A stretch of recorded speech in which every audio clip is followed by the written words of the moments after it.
Sunday দুপুরে আজকে করলাম সিম ভর্তা। মাছ মাংস ডিম অবশ্যই রয়েছে, কিন্তু আজকে একটু ইচ্ছে হলো কিছু বাটা খাওয়ার। তো ভর্তা হিসাবে আমি সিমটাকে নিয়েছি। এখানে নিয়েছি প্রায় 20টা মতন সিম। ছোট ছোট টুকরো করে কেটে নিয়েছি ধনেপাতা, দুটো বড় সাইজের পেঁয়াজ, একটা গোটা রসুন আর 10টা মতন কাঁচা লঙ্কা।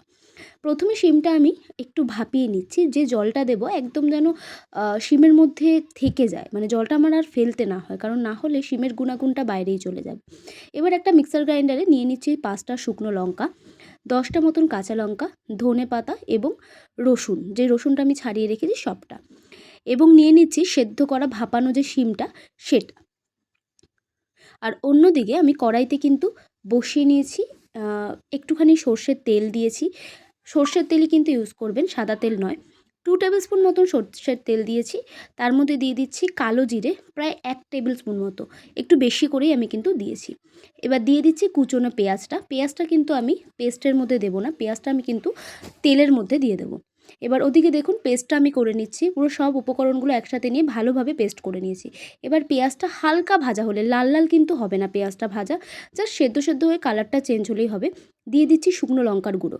যারা ঝাল পছন্দ করেন কাঁচা লঙ্কার পরেও একটু শুকনো লঙ্কা অ্যাড করতে পারেন, কারণ ভর্তা টাইপস কোনো জিনিস একটু ঝাল না হলে ভালো লাগে না। তো সেই ক্ষেত্রে দিয়ে দিয়েছি বেশ কিছুটা কাশ্মীরি লঙ্কার গুঁড়ো, কালারটা চেঞ্জ হওয়ার জন্য।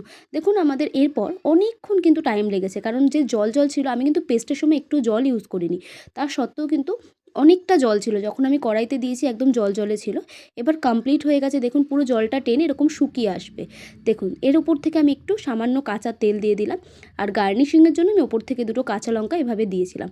তৈরি হয়ে গেছে শিম ভর্তা, অসম্ভব সুন্দর খেতে হয়েছে, একদম মন থেকে বললাম। তো অবশ্যই আপনারাও এভাবে কিন্তু করে ট্রাই করে দেখতে পারেন। Thank you.